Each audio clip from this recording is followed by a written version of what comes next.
Madame, Monsieur, bonsoir, bienvenue à ce rendez-vous d'information, les titres sommaires de ce journal. Le partenariat État-secteur privé pour la réalisation de la vision 2030 du développement de la Côte d'Ivoire. La 5e journée du partenariat s'est achevée ce jour et le gouvernement a réitéré son engagement à soutenir le secteur privé en Côte d'Ivoire. La Côte d'Ivoire participe à Dubaï à l'African Oil Week. Thomas Camara, le ministre ivoirien des Mines, du Pétrole et de l'Énergie, a saisi l'opportunité de présenter aux investisseurs les blocs pétroliers porteurs de notre pays.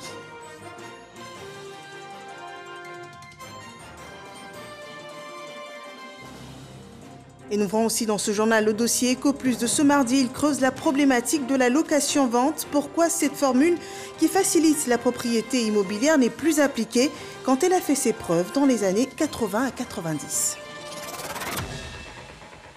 Bienvenue dans ce 23h. Ouvrons ce journal en nous rendant à Toumoudi, dans la région du Bélier. Le président du Sénat, Jeannot Ahoussou-Kouadio, y était en visite. Il a pris part à une session du Conseil régional.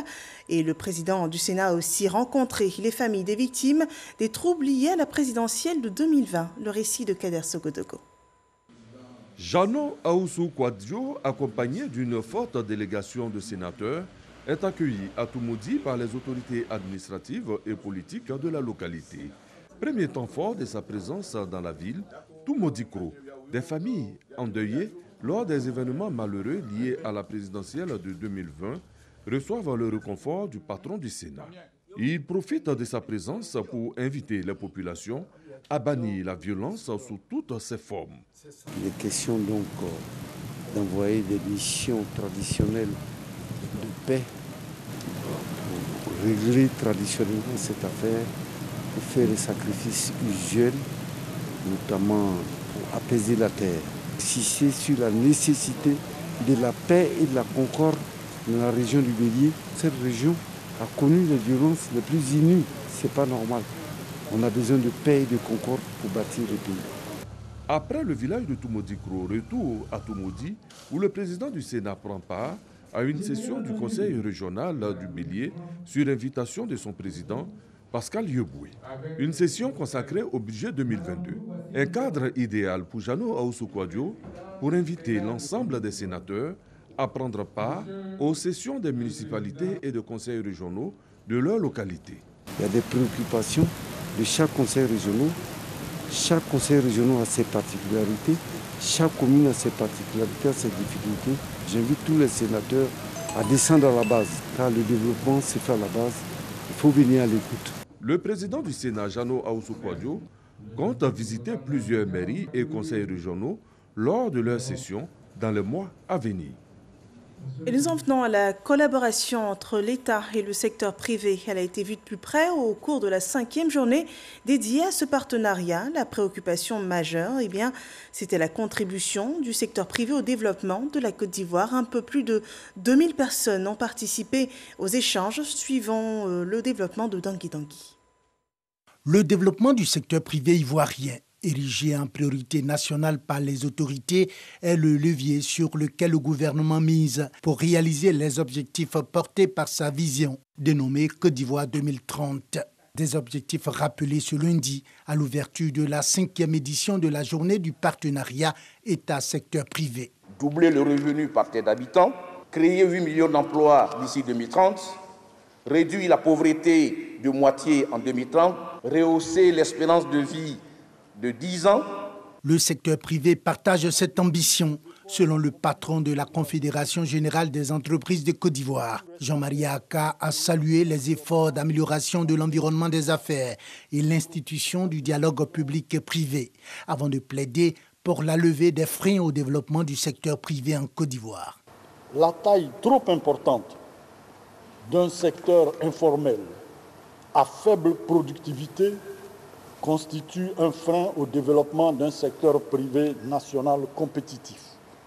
En deuxième lieu, force est de reconnaître que la perception de la corruption demeure une préoccupation pour les entreprises. Représentant le Premier ministre à cette occasion, le ministre de l'Économie et des Finances dit avoir pris bonne note des plaidoyers du secteur privé. Je puis vous assurer que Pour l'État, le secteur privé est effectivement la priorité.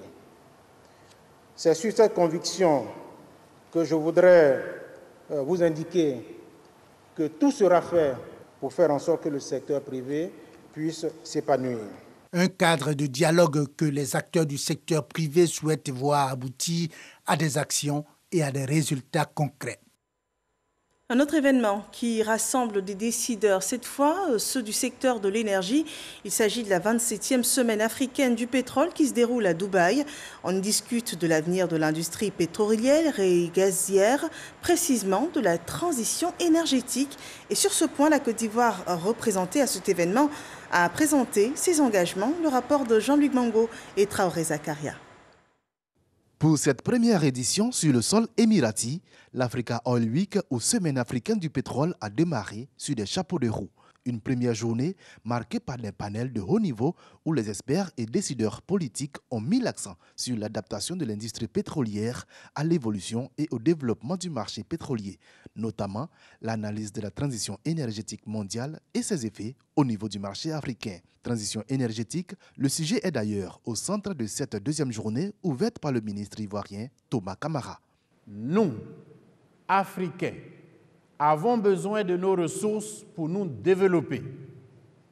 Avec 17% de la population mondiale, notre contribution aux émissions de gaz à effet de serre reste encore très faible, à savoir 3,8%, et la transition énergétique ne doit pas se faire au détriment de notre développement.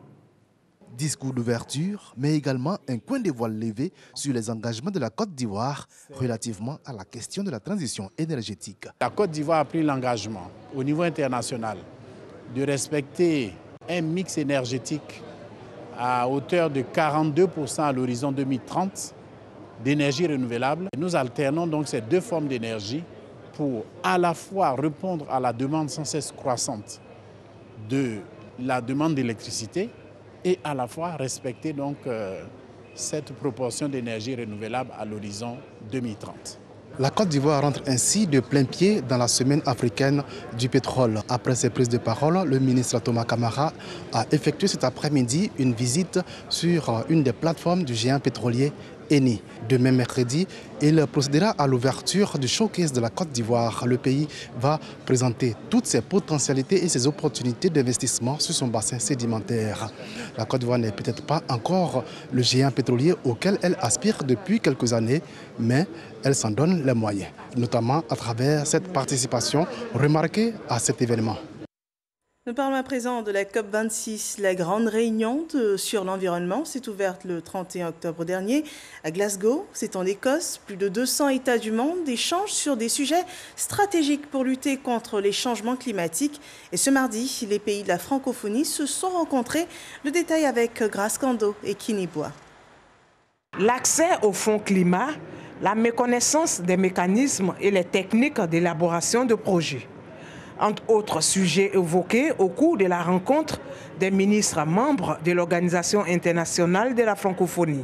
Tous les ministres à l'unanimité ont exprimé donc leurs préoccupations relatives donc à la barrière linguistique que nous constatons, parce que tous les documents qui sont faits donc pour aller vers les fonds d'adaptation, les fonds verts, même tous les fonds relatifs donc à l'environnement, généralement sont faits donc dans la langue anglaise. Donc quand nous venons à ce genre de rencontres, les pays anglophones sont déjà favorisés.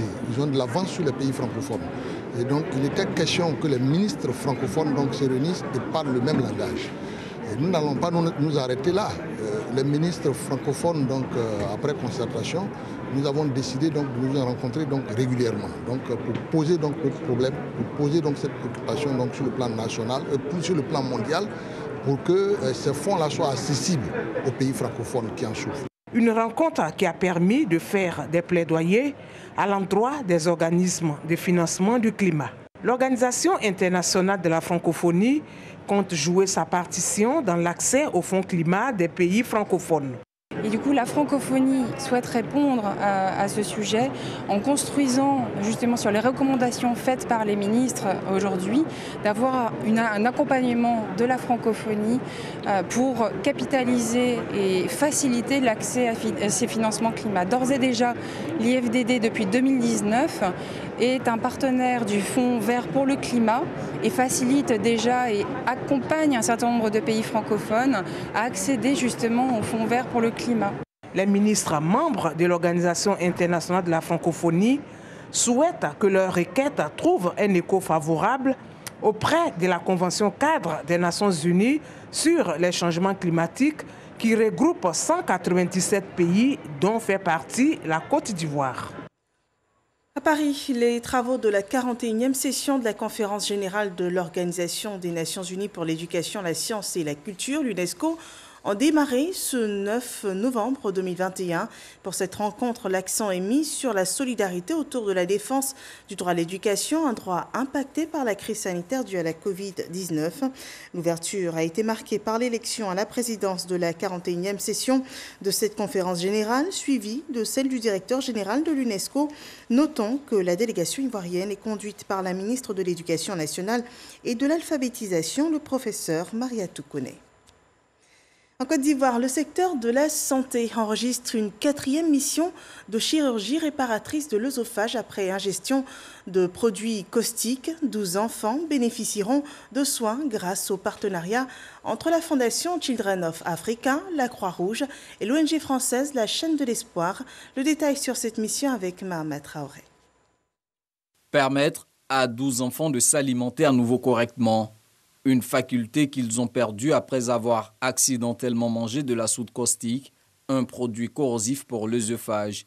Une faculté que veut leur restituer l'hôpital mère-enfant Dominique Ouattara de Bingerville et l'ONG française La Chaîne de l'Espoir à travers une mission de chirurgie réparatrice entamée dimanche dernier à Abidjan. C'est une opération qui est assez importante et on utilise le côlon de l'enfant pour remplacer son œsophage qui est détruit. En plus, on fait de l'enseignement aux équipes locales avec le but de, bien sûr, passer le témoin dans quelques temps. L'HME, c'est le centre des références à Abidjan, et peut-être même de la sous-région de sténose caustique de l'œsophage, avec effectivement les nutritionnistes, les pédiatres, les réanimateurs. C'est vraiment une équipe multidisciplinaire, compétente et vraiment aguerrie depuis un certain moment pour prendre en charge les sténoses caustiques. Sur les 12 enfants pris en charge, 6 cas bénéficieront d'un remplacement œsophagien et les autres d'une dilatation. Cette mission de chirurgie réparatrice est la 4e du genre que mène gracieusement la Fondation Children of Africa de la première dame Dominique Ouattara et l'ONG française La Chaîne de l'Espoir. Au cours de ces 4 missions, il y a à peu près 45 enfants qui ont été pris en charge. Et ces enfants, ils sont soit ivoiriens, donc pris en charge directement par la fondation de la première dame, Children of Africa. Et quand ils sont issus de la sous-région, ils sont pris en charge intégralement par la Chaîne de l'Espoir et l'Agence française de développement. Pour nous, c'est vraiment une satisfaction de traiter ces enfants. Il faut savoir que ces enfants viennent chez nous 1 mois avant l'intervention pour la nutrition. Et après l'intervention, passe par la réanimation et ensuite quelques jours d'hospitalisation avant de rentrer chez eux. Tous ces enfants commencent déjà l'alimentation ici avant de sortir. La Croix-Rouge de Côte d'Ivoire est partenaire à cette 4e mission de chirurgie réparatrice des sténoses caustiques. Elle entreprend avec le concours financier de l'Agence française de développement des campagnes de prévention et de sensibilisation destinées aux populations et au personnel de santé afin de réduire les dégâts de la sténose caustique dans la société. Et voyons à présent l'évolution du coronavirus en Côte d'Ivoire.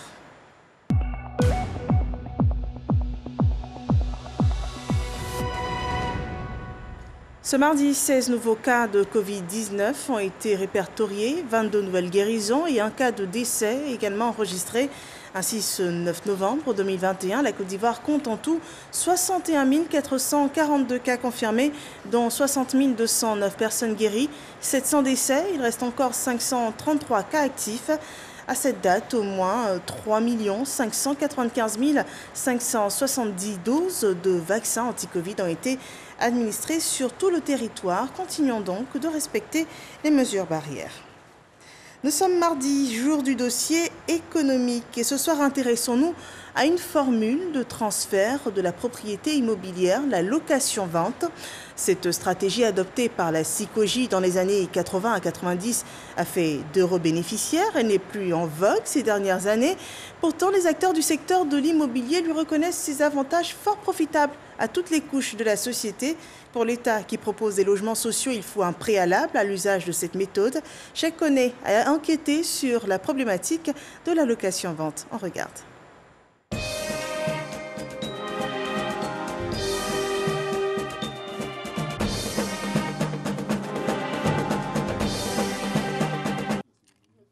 Marcory, dans ce quartier de la commune, habite Gustave et sa famille. Ce cinquantenaire a le privilège de vivre dans cette 3 pièces dont il est aujourd'hui propriétaire. Cette chance, il la doit à ses défunts parents qui ont acquis cette maison grâce à un mécanisme, la location-vente. Chaque fin du mois, on payait le mensuel à la maison à un montant jusqu'aux années 80 et que la SICOGI a fait la proposition de location-vente. Durant des décennies, la famille de Gustave s'est acquittée des loyers mensuels, 7 500 francs CFA, jusqu'à la fin de l'échéance arrêtée. Abidjan, ne pas avoir un toit, c'est très délicat. Et aujourd'hui, grâce à cette opportunité, les parents sont décédés. La maison, nous sommes les endroits et nous est revenu. Aou Françoise a bénéficié des mêmes avantages. Son bien locatif à l'époque était évalué à 800 000 francs CFA. Je suis aujourd'hui propriétaire d'une maison. Si je n'avais pas ça là, je serais en danger. La location-vente est un mode d'acquisition de logement sans apport initial qui consiste à payer un loyer mensuel sur une certaine durée, comprise entre 15 et 20 ans, en fonction de la convention signée avec le promoteur immobilier. Cette location est faite sans prêt bancaire. Au bout d'un certain nombre d'années, le locataire devient propriétaire de la maison. La location-vente, pour moi, c'est le meilleur moyen pour les locataires. Si l'État veut revenir là-dessus, nous ne pouvons que les encourager. Dans les années 80, cette option était la particularité des promoteurs immobiliers publics, entre autres la SICOGI, la SOGEFIA et la SOPIM qui bénéficiaient d'un appui de l'État. Il arrivait même souvent que c'est l'État même qui allait emprunter pour le compte de la SOGEFIA ou pour le compte de la SICOGI. Ça, c'est la première. La deuxième des choses, c'est l'État qui, qui donnait les terrains. Les terrains étaient donnés gratuitement. Troisièmement, sur le budget de l'État, il y avait les VRD. Donc, et c'est pour ça que c'est l'État aussi, à un moment donné, qui fixait les prix et les loyers. Malheureusement, en raison de la conjoncture économique d'alors, la location-vente a été très vite mise aux oubliettes pour faire place à d'autres mécanismes d'acquisition. Dans le cas de l'accès direct à la propriété, le souscripteur va prendre un crédit bancaire. Il va payer comptant, donc cash, ou bien il va prendre un crédit à la banque. Le banquier reverse cet argent directement au promoteur. Et le souscripteur, lui, en retour, va rembourser le banquier, en général, sur 5 ans, sur 10 ans, sur 15 ans, sur la base d'un salaire, sur la base d'un certain nombre de garanties qui ont été prises. Non, ce n'est pas de la location-vente. La différence, c'est qu'à la location-vente, vous n'avez pas besoin du crédit du banquier. Aujourd'hui, l'État ne finance plus le promoteur immobilier qui, lui, peine à obtenir des ressources longues auprès des banques. Une situation qui ouvre la réflexion sur le probable retour de la location-vente. La phase 2 du programme des logements sociaux aujourd'hui porte exactement sur ça, sur la location-vente. Dans cette phase 2, en plus des efforts que le gouvernement fait pour mettre à disposition un terrain moins cher, faire venir de l'eau, en plus de ces efforts-là, nous allons faire 2 choses, ou essentiellement une chose. Mettre en place un fonds de garantie pour rassurer les banquiers, relativement au crédit promoteur, mais aussi au crédit acquéreur.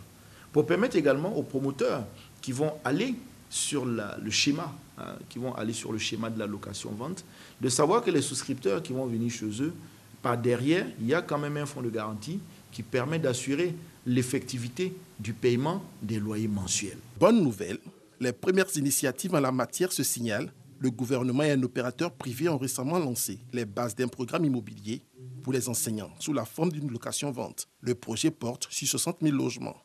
Ahmed Diarasouba est un potentiel bénéficiaire de ce projet. Ce matin, comme d'autres souscripteurs, il se rend chez l'opérateur pour s'informer des dispositions pratiques. Normalement, les autres projets, on vous dira 2 mois de caution, 2 mois de loyer. Et bon, vous trouverez la formule. Mais comme je dis, au cas par cas avec le client, nous, on trouvera la formule pour que le paiement soit garanti. Donc, il s'agira de construire toutes ces maisons sur fonds propres et mettre à la disposition des acquéreurs sur une période maximale de 25 ans. Alors que les autres projets, vous avez juste un financement, on va dire, d'une banque locale qui vous accompagne avec un crédit tout au plus 10 ans. Donc une pression est mise sur le client pour pouvoir rembourser les échéances. Pour Ahmed, l'histoire est trop belle pour être vraie.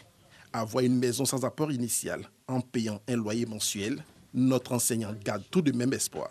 Donc je pense que c'est une bonne chose si vraiment ça peut être possible. Ici, l'enjeu reste la mise à disposition de ressources longues aux opérateurs immobiliers, par des organismes de développement, des banques ou encore des fonds de pension. Une équation pas toujours évidente. Par rapport aux ressources longues, nous travaillons effectivement à avoir ces ressources-là. D'ailleurs, nous avons commencé à avoir des solutions que je ne pourrais pas dévoiler ici. Le secteur privé seul ne peut pas supporter parce que ça nécessite beaucoup de moyens sur une longue période de mobilisation de ressources très longues. Évidemment, vous comprendrez que l'État doit jouer une partition, c'est-à-dire accompagner le secteur privé de sorte que la mobilisation de ces ressources longues-là puisse, auprès des bailleurs de fonds, trouver un écho favorable. Pour l'heure, l'allocation-vente n'est qu'un projet. Aucune banque ne finance de ressources longues. Pourtant, des promoteurs immobiliers s'adonnent à de la publicité mensongère en faisant miroiter le mécanisme de location-vente. Un promoteur qui vient vous faire la promesse d'une location-vente, dans les faits, c'est quasi impossible. Les promoteurs ont compris aussi que pour bénéficier du financement bancaire, il faut qu'il y ait en face, la banque va leur demander d'avoir des potentiels acquéreurs. Donc ce sont des astuces pour attirer le maximum de monde à eux, pour obtenir leur signature, pour obtenir leur réservation, en vue de donner un peu de poids à leur dossier de financement. Le ministre de la Construction est en train de se donner les moyens pour arrêter cette publicité mensongère. Je ne veux pas trahir un secret, mais nous allons signer bientôt une convention avec le ministère de la Communication et surtout avec le Conseil supérieur de la publicité pour attaquer ces publicités mensongères-là, pour aider les Ivoiriens. Parce que tous les panneaux qui sont en ville et qui présentent de belles maisons avec de belles images de synthèse ne sont pas forcément des maisons dans des programmes sérieux avec des promoteurs sérieux. La sécurisation du foncier, la disponibilité de ressources longues, la création de fonds de garantie sont les principales clés pour le retour gagnant et durable de la location-vente au grand bonheur des couches les plus défavorisées. Voilà la grande problématique de la location-vente. C'est un sujet de chaque année que vous pourrez revoir sur RTI.info. Le 5e recensement général de la population et de l'habitat de Côte d'Ivoire a démarré hier. 28 000 agents recenseurs visiteront les domiciles pour numéroter les habitations et soumettre également aux résidents un questionnaire sur leur situation à partir de tablettes numériques géoréférencées. Voyons comment se déroule l'opération à San Pedro avec Sam Conan. L'opération de recensement général de la population et de l'habitat 2021 a démarré hier à San Pedro par la reconnaissance. Depuis ce mardi, l'opération est entrée dans sa phase pratique. Les agents sillonnent les quartiers comme ici à Seweke pour numéroter les bâtiments et enquêter afin de recenser les populations. Là, nous sommes dans un cas pratique où l'agent a commencé à numéroter. Bon, c'est le début de l'îlot, il se trouve que c'est une école. Dans ce cas, vous avez vu, nous avons mis RP 2021-2021. Ensuite, le numéro de l'îlot, c'est le premier bâtiment de la ZD de l'agent. Et on met le S parce que c'est une école. On a vérifié, personne ne dort là, donc c'est un service. Dès qu'on trouve des personnes qui sont disponibles, on commence à faire le dénombrement proprement dit. Dame Nyali Kali Louise reçoit les agents recenseurs à son domicile. Le petit là, il est venu, il dit, il va faire recensement. Il dit, ah, des fois on dit, on fait recensement et puis, c'est pour nous envoyer du riz. Je vais dire à mes voisins, ceux qui ne sont pas là, je vais les dire, s'ils viennent, ils n'ont qu'à ouvrir les portes, que le recensement passe. C'est pour nous sauver. Surtout, nous sommes les vieilles, mais c'est pour sauver nos enfants demain. Et c'est l'avenir de nos enfants demain. Au quartier Kourmen, ce volontaire sensibilise les populations en langue locale. L'opération a été lancée lundi par le préfet de région. Afin de se faire une idée du bon déroulement, il a dépêché Claude Yao Kofikan, l'un de ses secrétaires généraux, sur le terrain. Nous voyons que ça a commencé, les agents sont sur le terrain, tout se passe normalement. Nous demandons donc aux populations d'accueillir à bras ouverts les agents qui viennent pour que cette opération puisse se faire dans de bonnes conditions. L'opération de recensement général de la population et de l'habitat 2021 prend fin le 28 novembre prochain. Voilà, réservant un bon accueil aux agents recenseurs. Afrique Fashion Show, le rendez-vous annuel de la mode africaine, s'est tenu le week-end dernier. Cette 15e édition a fait la part belle aux créateurs ivoiriens. Un point d'honneur au Made in Côte d'Ivoire. Patricia Mouetia nous en dit plus. Afrique Fashion Show, 15e édition. C'est le show des créateurs locaux. Honneur au Made in Côte d'Ivoire. 15 créateurs représentés par 4 générations de stylistes ont étalé leur savoir. Un voyage vestimentaire entre créativité et découverte. Je présente une collection essentiellement faite en tissage, des pagnes tissées de mon atelier, des pagnes que nous tissons nous-mêmes par des femmes et agrémentées de la très belle dentelle. J'ai décidé de partir sur du pagne baoulé, centre de la Côte d'Ivoire. Et je veux montrer tout ce qu'il y a de beau au niveau du peuple akan. Des tenues tant classiques que excentriques, portées par des mannequins professionnels et aussi par Manaja, chanteur du groupe Magic System, la journaliste écrivaine Anzata Ouattara et l'animatrice Caroline Da Silva. Un défilé qui a ravi les invités. Nous sommes prêts à partir de maintenant à porter les tissus ivoiriens et suivre nos couturiers ivoiriens. La mode ivoirienne doit être acceptée par nous d'abord, avant de sortir de la Côte d'Ivoire. C'était vraiment top. J'ai aimé les défilés, j'ai tout apprécié vraiment. Pour la promotrice, c'est une manière de signer le label du pays dans l'essor de la mode africaine. Made in Côte d'Ivoire parce que je pense que notre pays a beaucoup à donner, a beaucoup à démontrer, surtout en matière de textile. On a tous nos tisserands qui travaillent superbement bien le pagne tissé. Aujourd'hui, il faut susciter chez l'Ivoirien cette envie-là de se vêtir dans le pagne tissé. La ministre d'État, Kandia Camara, marraine de la cérémonie, a encouragé les créateurs qui ont décliné à travers des tenues inédites la promotion du Made in Côte d'Ivoire.